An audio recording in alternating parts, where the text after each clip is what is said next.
Et salut à tous. Ça fait un moment que j'ai pas parlé, et un moment que j'ai pas fait de vidéo d'ailleurs. Mais bon, on n'est plus à Lyon. On est de retour chez nous. Donc dans les Deux-Sèvres. Côté de Niort et de Poitiers, pour ceux qui veulent. Et donc il y a eu pas mal de chamboulements, changement de travail, changement de maison. Et des fois YouTube c'est par cycle en fait.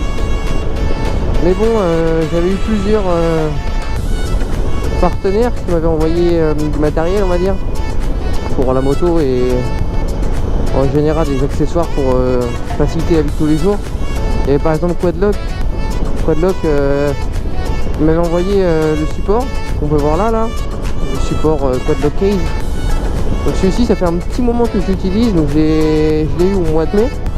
J'ai eu le Quadlock, donc ça fait quasiment 7 mois, un peu plus de 7 mois que je l'utilise. On va dire qu'il est bien rodé maintenant. Je sais comment il s'utilise. J'ai remarqué aussi, malgré tous ses avantages, quelques inconvénients. Parce que bon, tout ne peut pas être rose non plus. Il y a quelques inconvénients à l'utilisation du Quadlock, mais ça reste léger par rapport à tous les atouts qu'il a. Donc pour commencer, donc c'est le support Quadlock. Donc je vais faire une vidéo, je crois, qui date du mois de mai, je dirais. Date du mois de mai, cette vidéo où je mettais un peu en suspens un nouveau partenaire. Donc c'était le premier de la chaîne qui m'avait envoyé, après ma demande, un support gratuitement pour que je l'essaye et que je fasse un petit retour en vidéo. On a vu que maintenant pas mal de motovlogueurs ont reçu ce support gratuitement. Je le vois sur Instagram et sur YouTube. Donc moi aussi j'ai sorti mon test après mon premier déballage, donc on pouvait voir ce qu'il y avait dans la boîte. Maintenant on va parler de l'utilisation. Donc Quadlock, c'est une marque américaine, fabrique des supports pour téléphone, donc pour tout type de véhicule et de support, on va dire, à fixer. Donc il y a voiture, moto, vélo, quad, un peu tout. Même on peut mettre dans les maisons, la salle de bain. On peut avoir un support pour la course à pied sur le bras. Et donc Quadlock, donc ils m'ont envoyé ce support. Donc le principe c'est que normalement il y a un support détachable avec donc le système breveté Quadlock, et ensuite une coque qui va sur un téléphone. Donc moi, étant donné que j'ai pas un téléphone Samsung ou Apple, car les seules coques qui sont compatibles réellement et avec le téléphone, la prise du support intégré dans la coque, c'est Apple et Samsung. Moi j'ai un téléphone, j'ai un Honor, donc j'ai dû prendre l'adaptateur universel de Quadlock.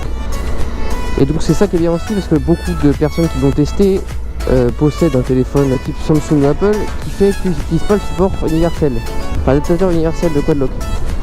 Donc moi avec cet adaptateur, donc en fait j'ai pris la coque d'origine de mon smartphone, une des deux que j'avais, et j'ai collé le 3M direct derrière ma coque de téléphone après l'avoir nettoyé. Et donc je voulais voir un peu ce que ça donnait en rendu pour un niveau épaisseur, parce qu'en fait le téléphone du coup prend un peu d'épaisseur à l'arrière, et donc ça évite que ça soit pas trop proéminent. Après l'avoir collé, donc j'ai attendu un peu que ça prenne, on va dire comme les supports de caméra GoPro. Et donc je l'ai utilisé. Donc une fois qu'il est en place, c'est aussi facile je pense qu'un téléphone classique, on va dire. Il faut juste au début il y a un petit coup de main à prendre quand même, c'est pas très simple de comprendre le système du quart de tour. En fait parce que du coup il y a un quart de tour à faire comme ça, ou là voilà, j'arrive pas à passer ma main derrière avec les gants hiver, comme ça pour le pivoter. Donc en fait on le met à 45, on appuie, on met le téléphone dans les encoches et on met droite ou gauche, donc à l'horizontale, enfin en paysage ou en portrait. Donc au début le coup de main est un peu à prendre pour viser on va dire en face au niveau du cercle à emboîter. Une fois qu'on a pris le coup de main, c'est assez facile. Là bon, avec les gants hiver c'est pas le même, c'est pas aussi facile que ça paraît, mais souvent je le mets en place avant de partir et donc c'est assez simple.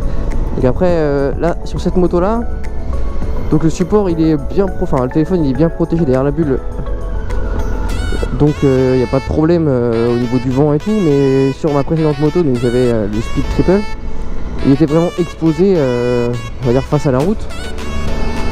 Et j'ai jamais eu un seul fois, le téléphone ne vibre pas du tout, malgré la coque qu'on pourrait croire pas très solide avec le 3M collé derrière, ça n'a jamais bougé. Et on peut voir après quasiment 10 000 km d'utilisation, j'ai pas eu un seul souci avec ça, et pas de décollement, pas besoin de racheter de support. Donc c'est vraiment positif. L'inconvénient majeur pour moi, c'est que j'utilise de temps en temps, enfin pas tout le temps, mais ma moto par temps de pluie, quand je pars on va dire en petit road trip et en week-end, et il peut pleuvoir, je connais pas la météo à l'avance, et le souci c'est que quand il pleut, Quadlock a prévu une alternative, donc le poncho ils appellent ça, je vous le montrerai ici, et le poncho il est enfilable sur les téléphones compatibles avec les coques, donc Apple et Samsung. Donc en fait il faut avoir un Apple ou un Samsung pour rendre son système étanche, parce que moi je n'ai pas, parce que j'ai un Honor, donc avec une coque universelle et un adaptateur universel. Donc en fait je n'ai pas de moyen d'avoir un support de téléphone universel sur mon téléphone, ce qui est assez problématique, enfin, ce qui peut être gênant quand on utilise le téléphone en GPS, s'il pleut, etc. Mais bon, c'est pas encore trop le cas en principe. Vu que j'ai l'intercom en plus, je range le téléphone dans la poche et je garde le guidage par Bluetooth à l'oreille. Ensuite le prix, donc moi je l'ai pas payé. Au moment où je l'ai reçu au mois de mai, le prix était bien plus haut. Je crois qu'il était aux alentours de 65 € pour le kit que j'ai eu moi, donc avec le support de guidon plus l'adaptateur universel, ça faisait en gros 60 €. Actuellement, après avoir été voir sur le site du Quadlock hier soir, l'ensemble, donc support de guidon plus adaptateur universel, il a 49 $, ou oui je crois que c'est ça, non 55 $, enfin en gros il a 48 €. Donc quand même, ce qui est maintenant assez correct niveau tarif. 48 € c'est un peu plus cher qu'un support classique, et pour moi comparé à un JV, une pochette JV, bon ok elle est étanche, comparé à une pochette JV c'est plus esthétique sur la moto, parce que là une fois que le téléphone est enlevé, on voit quasiment rien. Alors en plus moi, nouveau point positif mis en place par Quadlock a mis sur le marché depuis après que j'ai reçu le support, on va dire, par Quadlock, on peut changer la couleur de la bague, enfin du levier qui sert à verrouiller et déverrouiller le téléphone. Donc auparavant, moi quand je l'ai reçu, il n'y avait que la couleur bleue qui existait. Maintenant on peut avoir du bleu, la couleur d'origine Quadlock, du noir qui est sorti ensuite, et j'ai été voir hier, on peut avoir du blanc et du rouge. Donc par exemple moi qui ai une moto toute noire, j'aurais pu mettre avec un guidon noir, en plus j'aurais pu mettre je pourrais d'ailleurs commander, ça se commande séparément en accessoire, je pourrais commander une bague noire pour que ça passe vraiment inaperçu à mon guidon. Quadlock a vraiment amélioré et a su écouter ses acheteurs. Et je remercie encore Quadlock, donc je vous mettrai le lien dans la description pour que vous puissiez faire un tour. Donc alors je suis absolument pas payé par Quadlock pour que vous achetiez des supports, mais je sais que moi en tant qu'utilisateur je trouve ça très intéressant de l'avoir tous les jours, donc pourquoi pas vous, parce que quand il y a des choses bien il faut le dire, quand il y a des choses moins bien il faut en parler aussi. Et là pour moi c'est un bon produit, malgré le fait que à l'époque où je l'ai reçu au mois de mai, j'aurais certainement pas payé ce prix là pour avoir un support, alors que maintenant avec le recul je pense que s'il se casse, je pense que j'en reprendrai un, même s'il est garanti. Je pense que je reprendrai un parce que il y a vraiment de gros points positifs malgré les 50 € du kit. Donc voilà, merci à tous, c'était bien sympa de vous reparler. Alors là en plus ce matin là on est parti faire un tour chez Triomphe, à côté de chez moi, et il fait vraiment super froid. Qu'est-ce que c'est que ce pays? C'est pas possible. Il fait au moins -8000. Là je sais pas, la moto me dit info 3,5 degrés. Wouh, 3,5 degrés, on fait attention parce qu'avec 3,5 on a vite fait de se terminer par terre, et arrêter de mettre la Tiger par terre. Donc je vous dis à bientôt pour une prochaine vidéo.